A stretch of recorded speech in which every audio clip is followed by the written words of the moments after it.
On dit souvent que la Chartreuse est un cadre inspiré des pères du désert, donc un cadre de solitude, de silence, qui permet à chacun de se mettre à sa manière à lui, à l'écoute de Dieu, à la suite du Christ. Notre tâche principale, c'est de vaquer à la prière, dans la solitude et dans le silence, aussi extérieur mais surtout intérieur. C'est peut-être la plus grande tâche de cette vie-là, d'entrer dans le silence intérieur qui rend possible la présence à Jésus.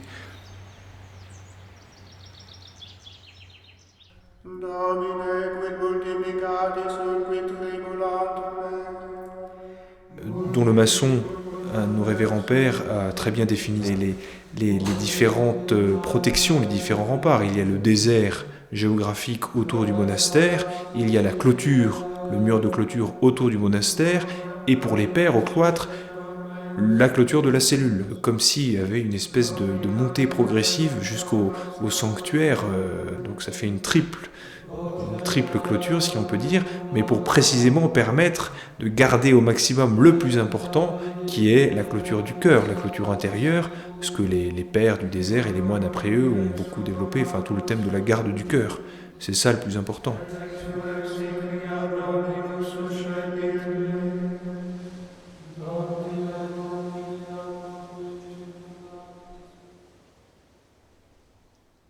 Et je crois que l'essentiel,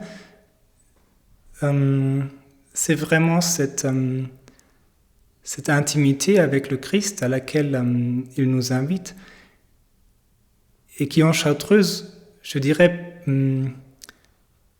prend une dimension d'absolu.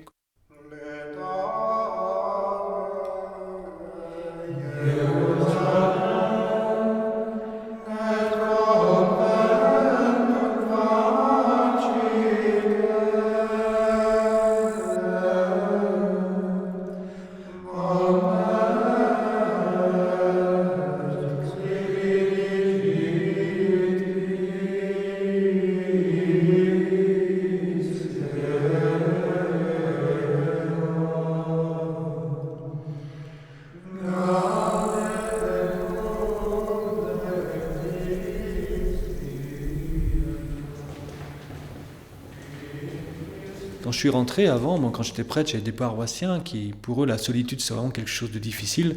Quand ils ont su que j'allais en Chartreuse, c'était vraiment, ils disaient, mais c'est pas possible.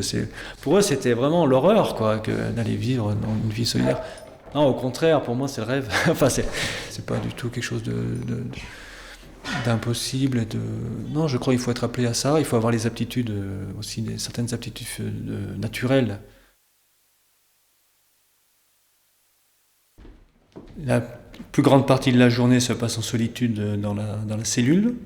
Une cellule qui est assez grande, qui a plusieurs pièces et qui est bien séparée du reste du monastère dans un lieu bien précis qui s'appelle le Grand Cloître.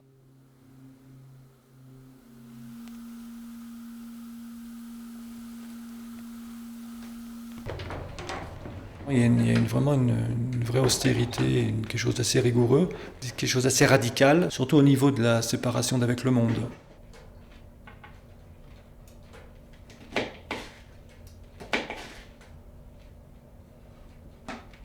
L'unique nécessaire, c'est cette attention à Dieu le plus intense possible, quoi.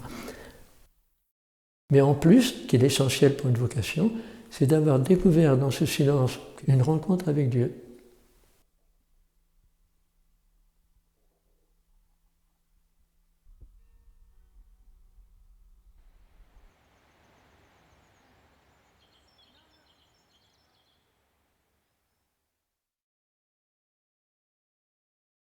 On a 2 grands temps de à peu près 1h45 le matin et 1h45 l'après-midi qui sont consacrés à l'étude et au travail manuel. Pour le travail manuel, en hiver, c'est surtout le sciage du bois parce que les pères chauffent avec le bois, avec des poêles. Et en été, c'est beaucoup le jardinage. Donc c'est deux choses, un travail vraiment physique, simple, qui permet à l'esprit aussi de s'apaiser, de laisser un peu de côté toute la partie intellectuelle, de se simplifier. Et puis aussi, on aime beaucoup chez nous la fabrication des livres. Donc il y a des frères dans leur cellule qui font la reliure, d'autres qui font la dorure des couvertures.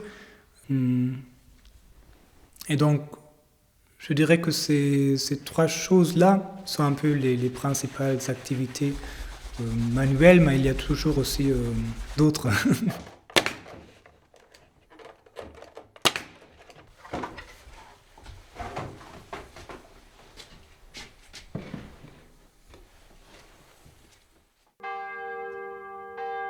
Silence et solitude de la cellule, avec cette part très importante de la vie liturgique, que ce soit donc les offices, mais aussi la prière silencieuse qui la prolonge en quelque sorte.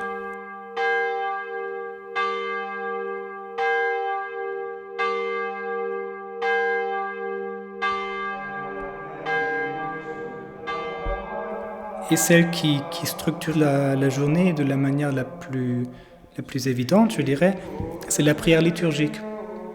Et qui est en même temps aussi une caractéristique de la Chartreuse.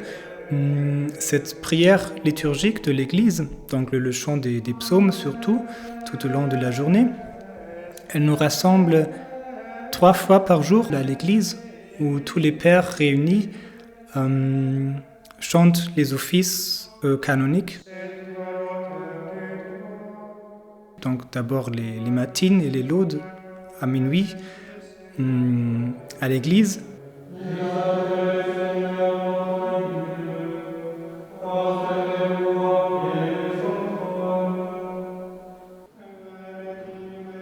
Puis le matin, il y a une deuxième réunion pour la messe conventuelle.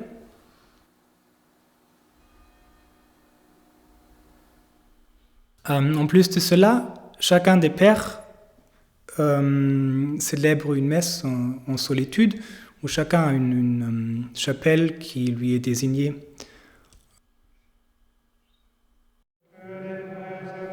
Et le soir, vers la fin de l'après-midi, on chante ensemble Vêpres.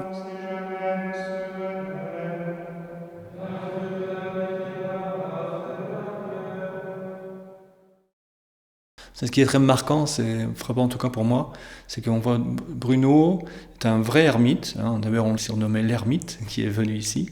Mais il est dans sa vie, jamais on ne le voit seul, jamais on dit qu'il est seul, qu'il a fait une expérience tout seul. Il est toujours avec d'autres, toujours avec des compagnons, toujours avec des amis. Donc c'est une sorte de mélange comme ça qui était déjà dans la vie de Saint Bruno et qui s'est transmis dans la Chartreuse, où on a une vraie vie solitaire, de solitude, mais on est avec les autres. Les récréations sont faites pour apprendre à mieux se connaître et à s'aimer.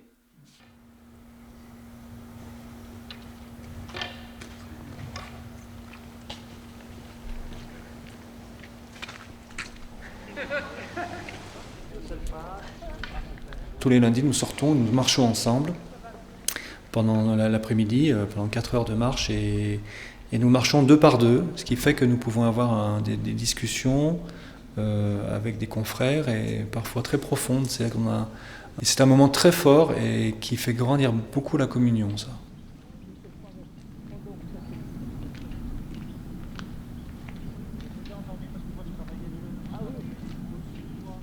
Quand on rentre en Chartreuse, on fait l'expérience de notre pauvreté. On est des hommes pauvres, vous savez, on est vraiment des hommes. C'est pour ça, on n'est vraiment pas au-dessus des autres, on est vraiment comme les autres, comme les autres hommes. On est avec nos faiblesses, voilà. Simplement, le Seigneur il nous donne une vocation, il nous donne une grâce particulière de vivre cette vie-là. Donc on n'y est pour rien. Nous aussi, on répond à la grâce, on répond à l'appel avec toute je pense, notre générosité et notre désir de répondre à l'appel de Dieu.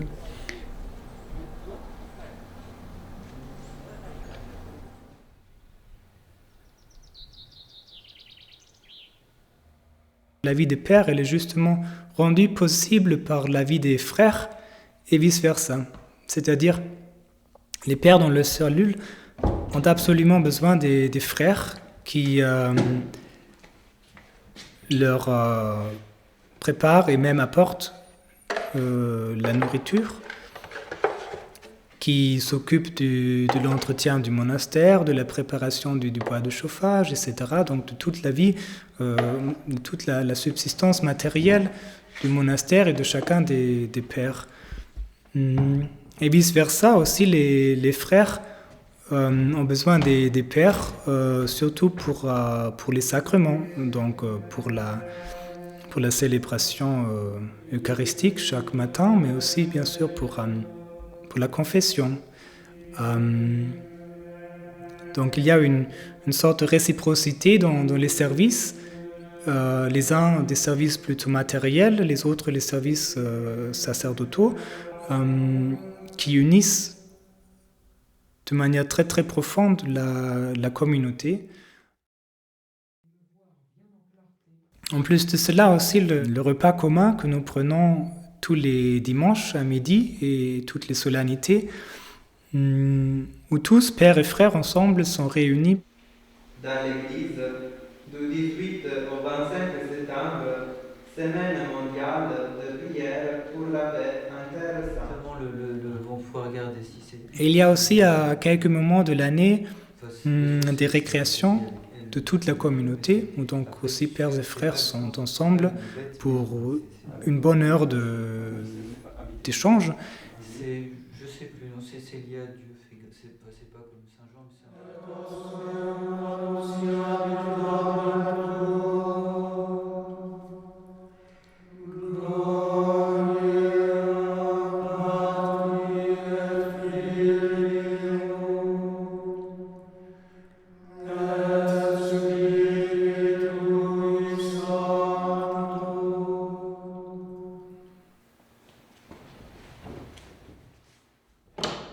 Quand on est novice, on a le père maître qui nous accompagne. Après, on a le prieur. Donc, on a un confesseur aussi, ou un moine qu'on peut voir régulièrement pour nous aider, pour nous accompagner. Là-dessus, le prieur insiste beaucoup qu'on ne soit pas seul, ne pas être seul dans la vie de prière, dans notre cheminement personnel, parce que c'est dangereux. Ici, bon, la vie a aussi ses épreuves, ses sécheresses, mais le Seigneur, il donne des grâces intérieures, oui, des grâces. C'est le combat de la prière, hein, qu'on soit moine ou pas. À partir du moment où on prie, la prière est un combat. Hein. Donc nous, on est consacrés quand même à la prière, on livre notre vie dans la prière, donc on est pleinement pris dans ce combat-là, dans le combat spirituel.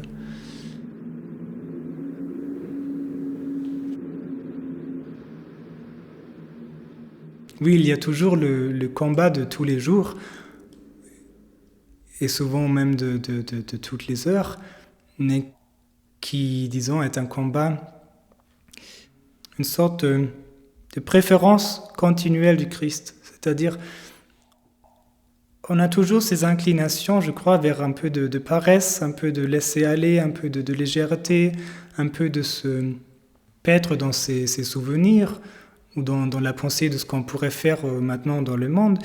Et je crois ce combat, entre guillemets, c'est de préférer à chaque instant à ces choses qui se présentent cette attention à la relation à Jésus qui se vit uniquement dans le présent.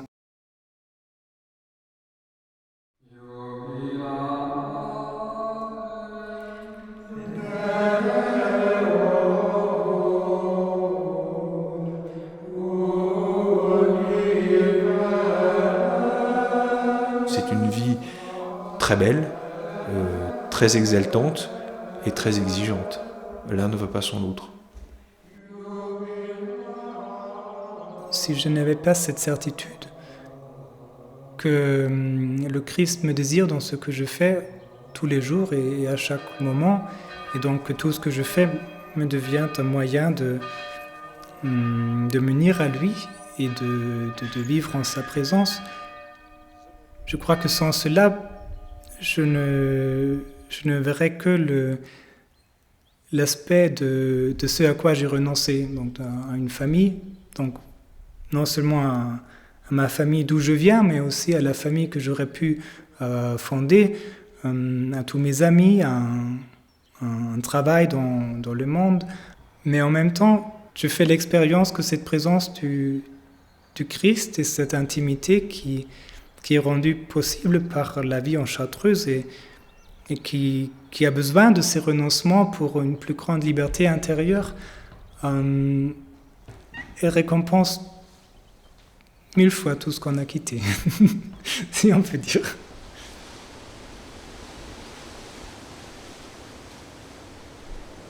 Personne, en fait, n'est appelé à vivre pour lui-même, pour soi. On est tous appelés à vivre pour Dieu et pour les autres, pour se donner.